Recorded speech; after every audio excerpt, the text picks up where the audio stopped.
Step into the world of power, loyalty, and luck. I'm gonna make him an offer he can't refuse. With family, cannolis, and spins mean everything. Now, you wanna get mixed up in the family business. Introducing The Godfather at ChumbaCasino.com. Test your luck in the shadowy world of The Godfather slot. Someday, I will call upon you to do a service for me. Play The Godfather now at ChumbaCasino.com. Welcome to the family. No purchase necessary. VGW Group. Void where prohibited by law. 21 plus. Terms and conditions apply.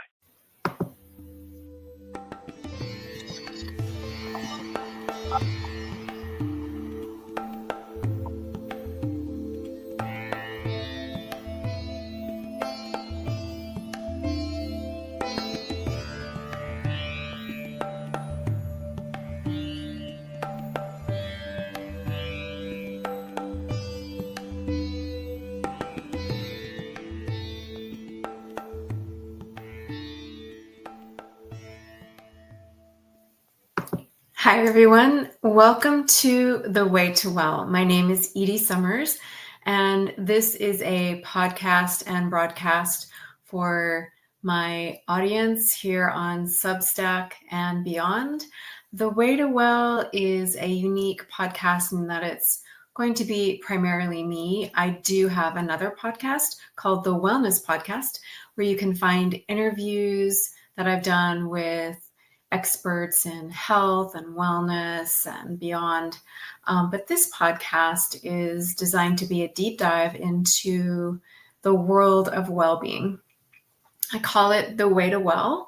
I'm going to be sharing some of my work from my book, The Memory of Health and Beyond.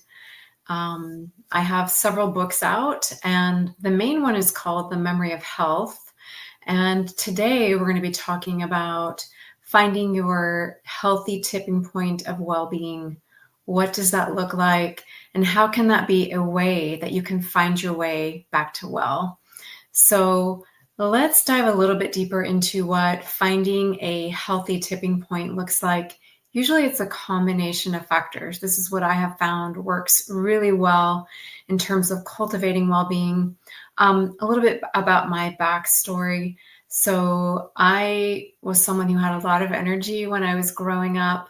I used to run and do gymnastics and dance and horseback ride and go hiking. And I just loved to be outdoors and being really active. And I've been dancing since the age of 5. I started with tap dance and got into ballet and modern and contemporary.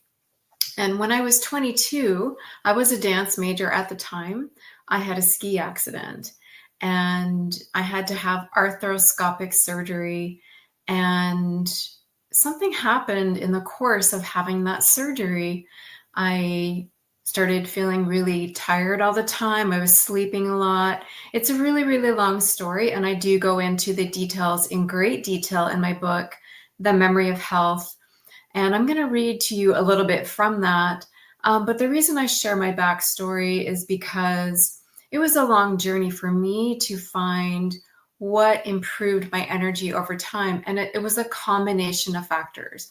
And I also want to say that for me, and again, it's a really long story on what my unique health and wellness challenges are, but there's something I need to take care of on a regular basis, on a daily basis. So finding a healthy tipping point is something that you can discover over time, like, again, a combination of factors that might work for you.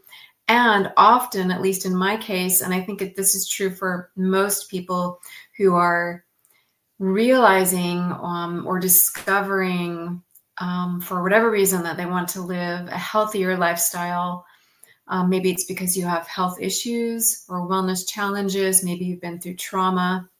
Whatever your reason is for wanting to feel better, maybe you have chronic fatigue too, or maybe you have some other type of chronic health challenge or health illness.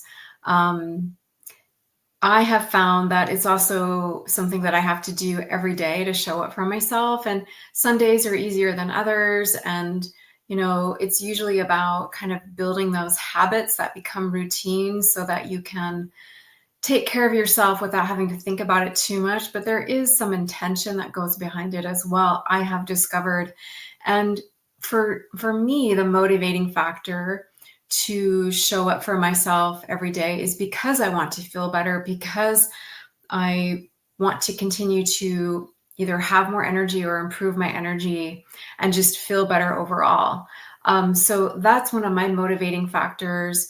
And I also have my own unique story and unique journey back to well-being, and some of the practices and habits that I have cultivated that helped me to find a healthy tipping point.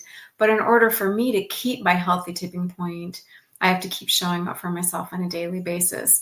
So that's why I'm calling this podcast, this very kind of intimate and taking a deep dive into well-being. I'm calling the podcast The Way to Well. And of course, your way to well might be different than my way to well. But the whole point is to start to find and piece together what really helps you find and then maintain well-being. And well-being is going to look different for everyone.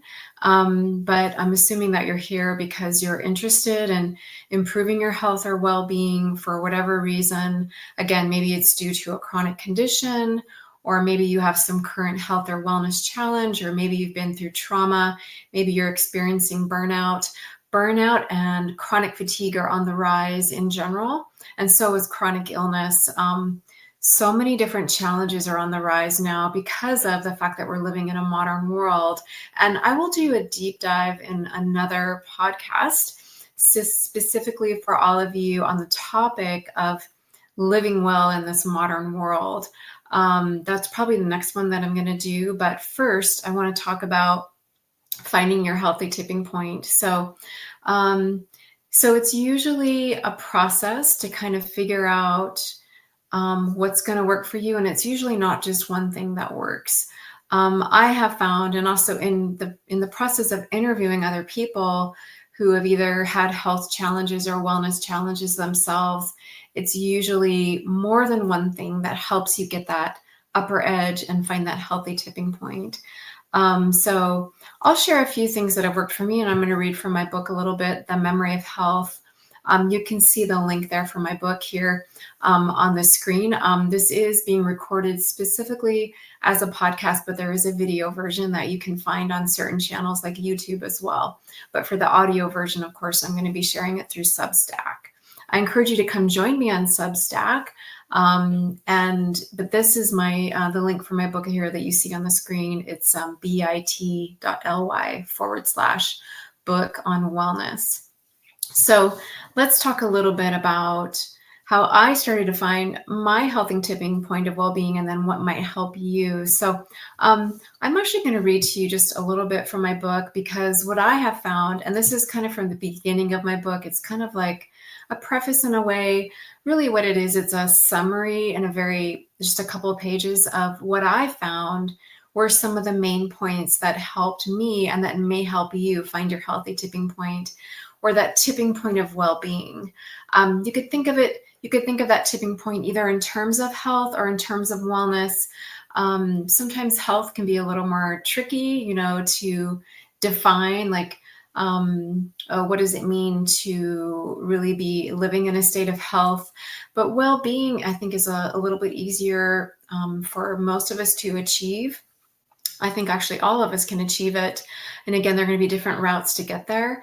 But well-being is more of an umbrella term. And it's, even if you do have health challenges, I believe you can find your way back to well-being and find your way back to well. So I have, again, kind of a short summary at the beginning of my book, The Memory of Health. I just have in a couple pages, you can see it here if you're looking at the video, The Memory of Health. Yeah, the subtitle is called A Journey to Well-Being. And I really wanted to make it a journey to well-being because not only is it universal, everyone has a journey that they're going to take, usually several journeys in their lifetime. But everyone's journey to well-being is going to be unique and specific to them. These summaries that I put in here were also a way for someone to very quickly get a sense of what some of the topics were in the book in general. This book took me 10 years to write, and it's full of a ton of research on chronic fatigue, what might cause chronic fatigue, different theories of chronic fatigue. I also talk about self-care. I take a deep dive into that and stress management. So I was in grad school when I wrote this book. And so I learned how to do research when I was in grad school, and I came across a lot of research, not only talking about chronic fatigue, and it also helped me find those very specific topics that were relevant to my book, but also traumatic resilience. I found a lot of research around that. And so many topics are connected, just like your body is, and just like your well-being is. Well-being is usually a web. And again, that's why I like to call it that healthy tipping point of well-being.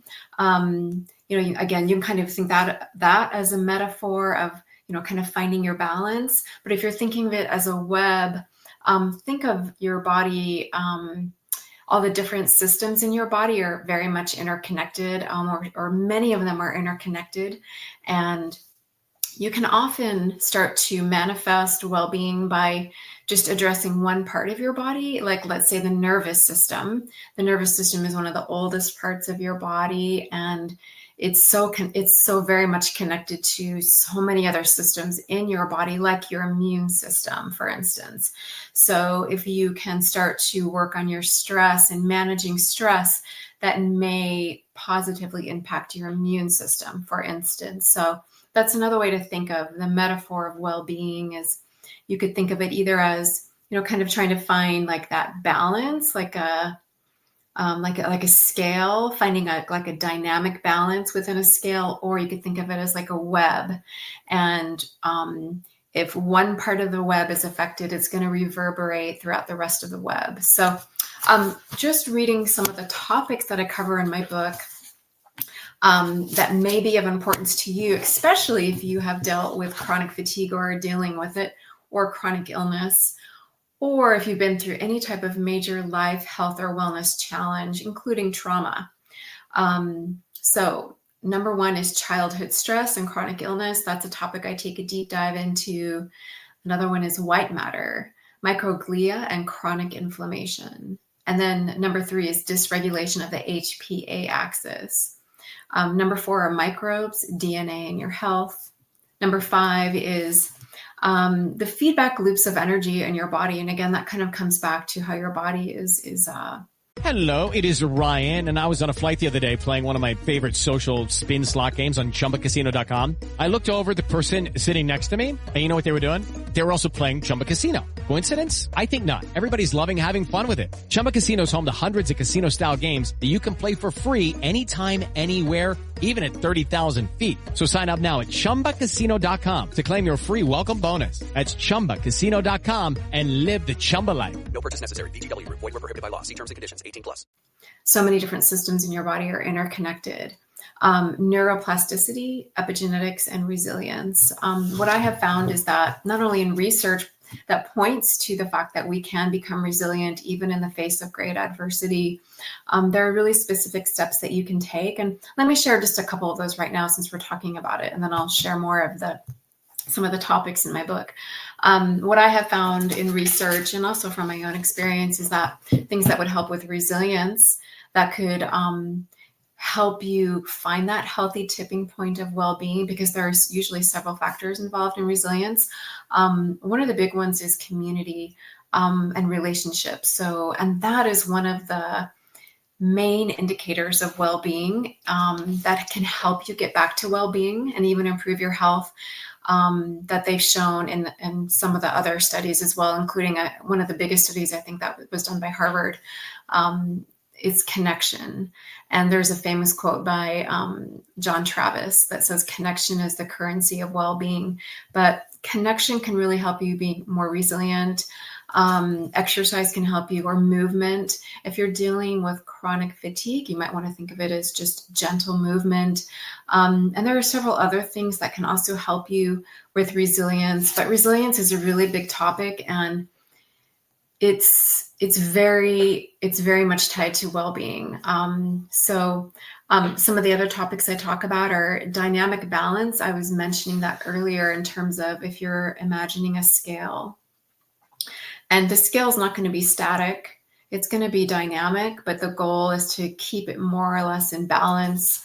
And that's going to look different for everyone. Balance is relative, right? Like what keeps you in balance might be different than what keeps me in balance. Like for some people, being out of balance is balance. Like, let's say you're like super passionate, super driven, and that's what gives you balance, is by kind of pursuing your passions. It gives you energy.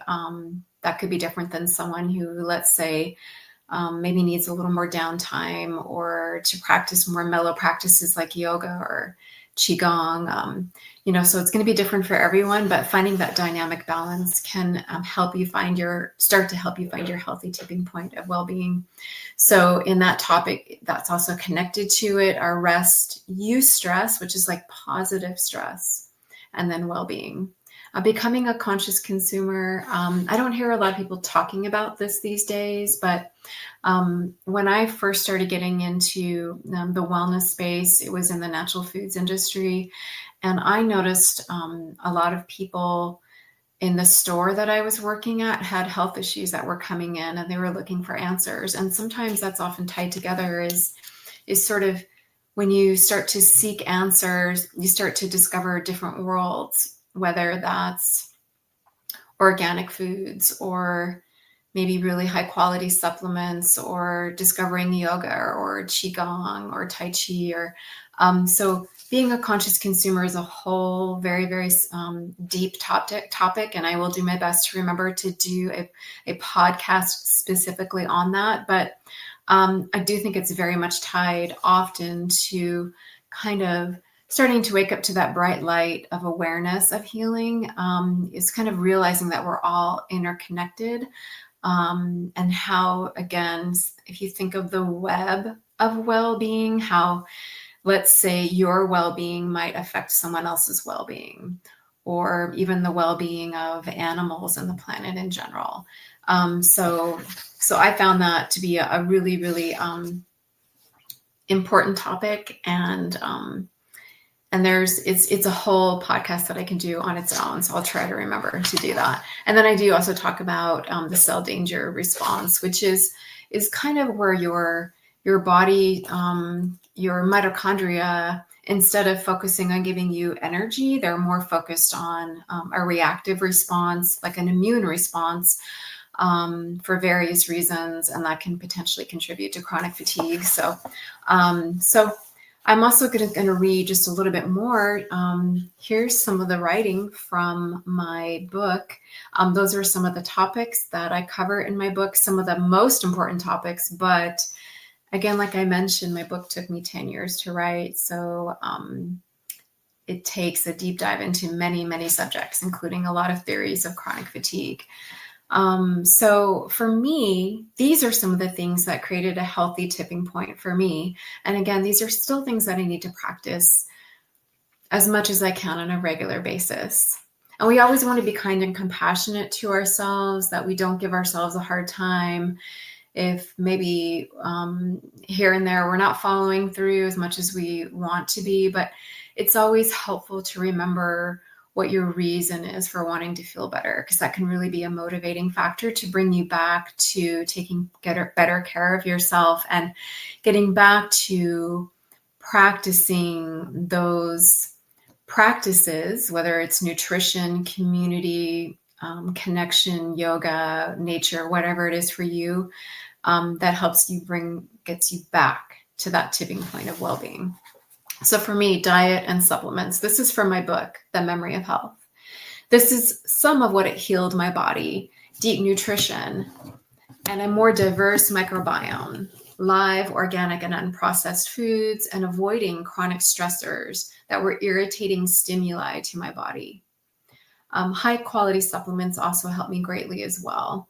And I would also say that it's also about avoiding toxins. I have a liver disorder I found in the process of developing chronic fatigue. And so, and I talk a lot about that in my book as well. And I can do a whole podcast on that about what I have found often works. And this is also, I've seen in research, is that sometimes well-being is about It is Ryan Seacrest here. There was a recent social media trend which consisted of flying on a plane with no music, no movies, no entertainment. But a better trend would be going to ChumbaCasino.com. It's like having a mini social casino in your pocket. Chumba Casino has over 100 online casino-style games, all absolutely free. It's the most fun you can have online and on a plane. So grab your free welcome bonus now at ChumbaCasino.com. Sponsored by Chumba Casino. No purchase necessary. VGW Group. Void where prohibited by law. 21 plus. Terms and conditions apply.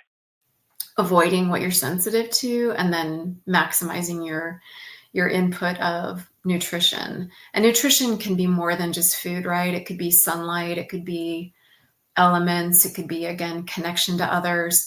But you kind of want to bring in as much of that positive nutrition and positive energy, things that are nourishing your body, and really do your best to minimize or avoid toxins and things that are creating stress in your body. And so again, I go into great detail on this in my book, but I found to be a really, really important factor for me.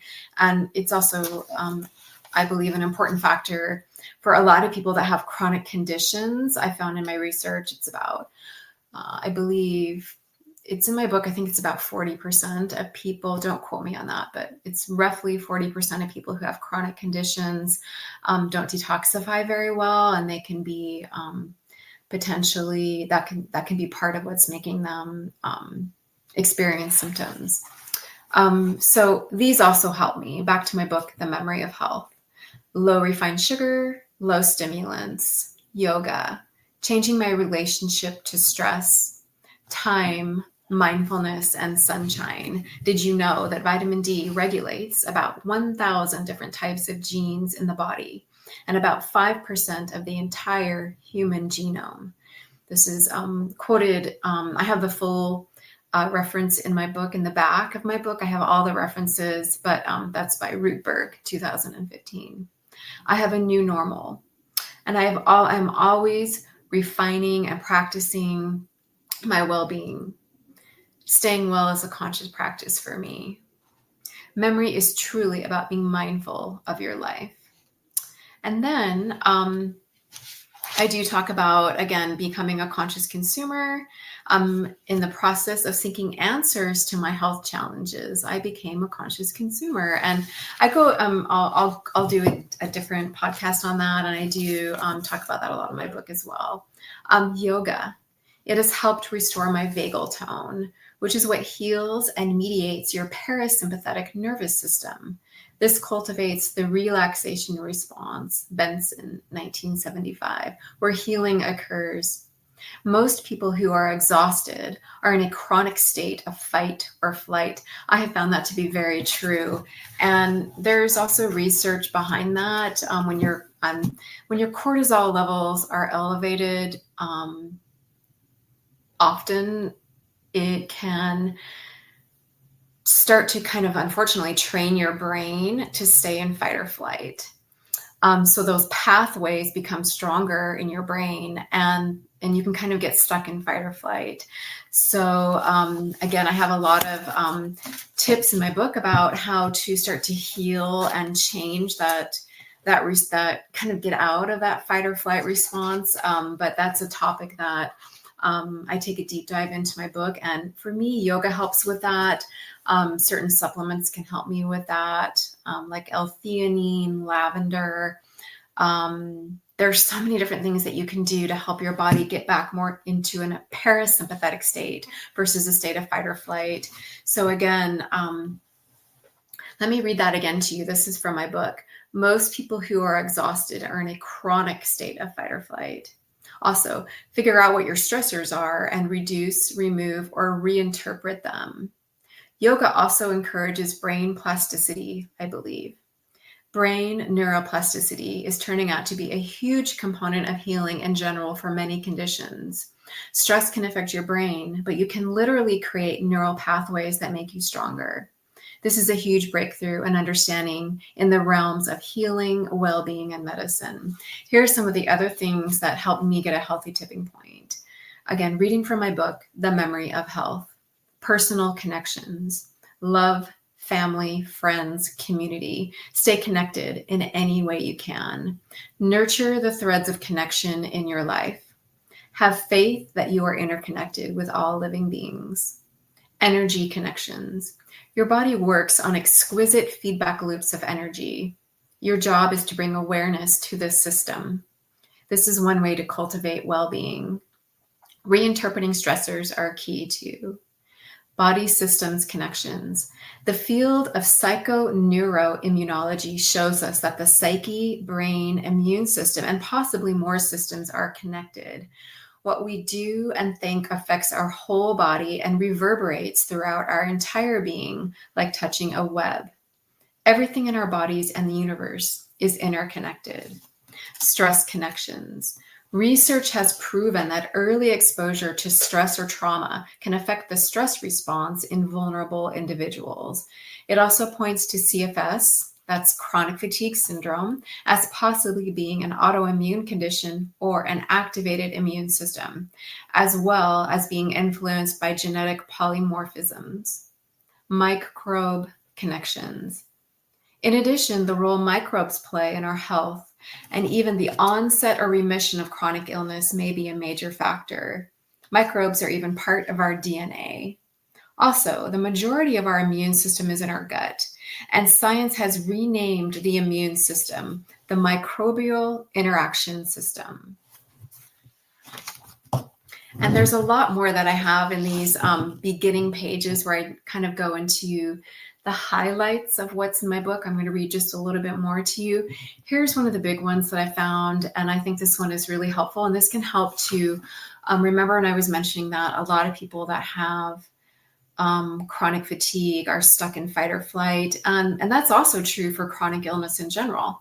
A lot of people who are experiencing chronic illness are stuck in fight or flight.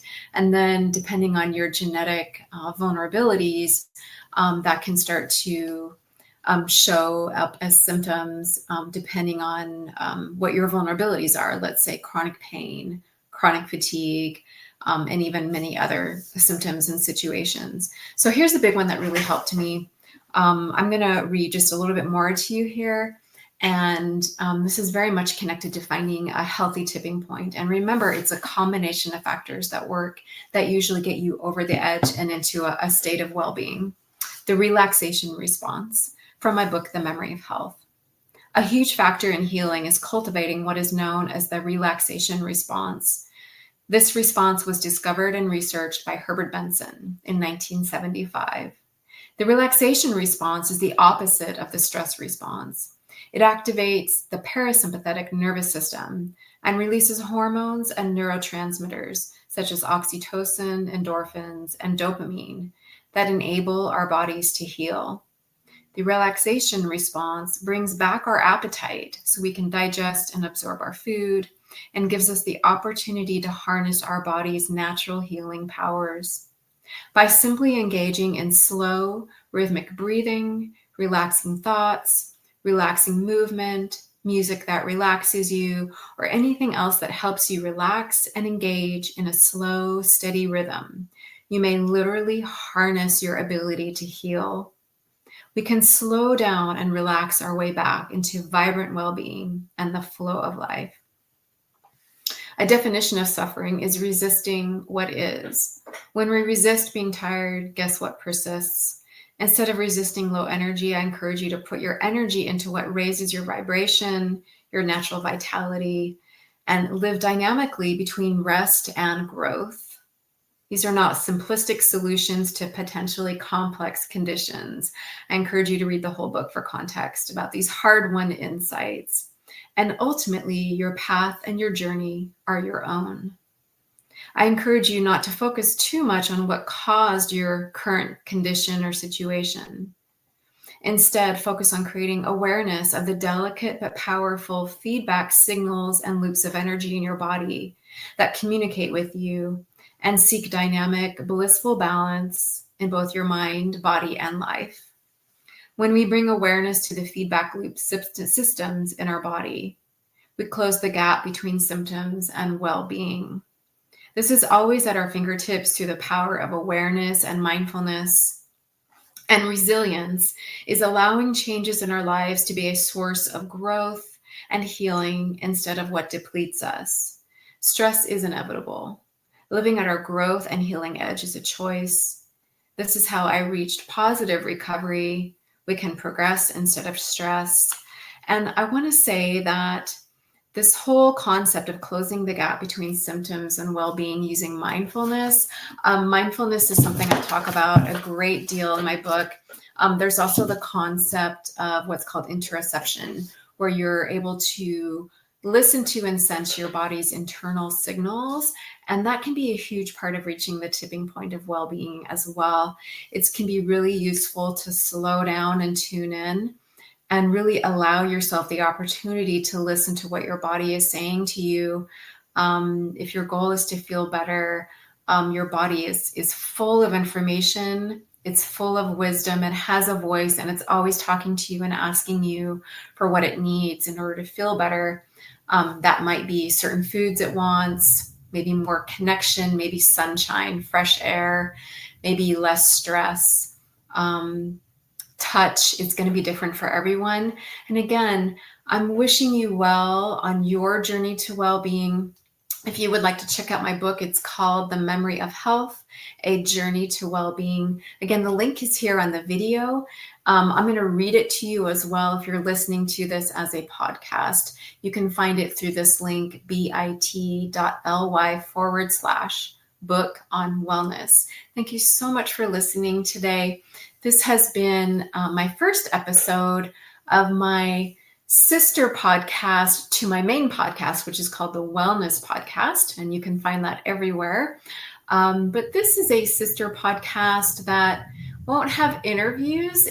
I don't think it's mostly going to be just me talking about my experience on my journey back to well-being and what might help you on your journey back to well-being. So it's called The Way to Well. Thank you so much for listening. And today we were talking about how you can find your healthy tipping point of well-being. My goal next time is to talk about how you can start to live well and thrive in this modern world. We'll take a deep dive into that next time. We'll talk more about burnout and chronic fatigue and how they're both on the rise, and what you can do to preserve your peace of mind, mental health, energy, and beyond. Thank you so much for listening, everyone. I wish you well. Have a beautiful rest of your day.